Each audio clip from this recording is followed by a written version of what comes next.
তৃতীয় বিভাগ বাছাই অনিয়ম খুঁজতে বিসিবিতে দুদক আসা এখন আর নতুন কোনো খবর নয়।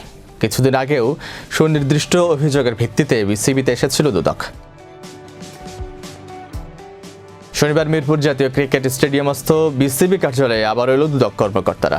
বোর্ডে গিয়ে উপস্থিত কর্মকর্তাদের সাথে আলোচনা করেছেন, শেষে করেছেন জিজ্ঞাসাবাদ। এক পর্যায়ে গিয়ে সাংবাদিকদের ব্রিফ করা হলো। সেখানেই জানা গেল ঠিক কী কারণে দুদক কর্মকর্তাদের আগমন বিসিবিতে।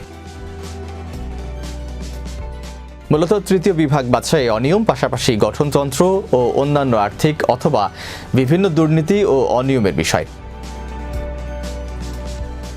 সেই অভিযোগের আলোকে বিভিন্ন রেকর্ডপত্র সংগ্রহ করা হয়েছে, যেগুলোর সাথে যারা সংশ্লিষ্ট আছেন তাদের সঙ্গেও কথা বলা হয়েছে। এর সাথে সম্পৃক্ত থাকার প্রমাণ পাওয়া গেলে তার বিরুদ্ধে ব্যবস্থা নেওয়া হবে বলে জানান দুদক কর্মকর্তা।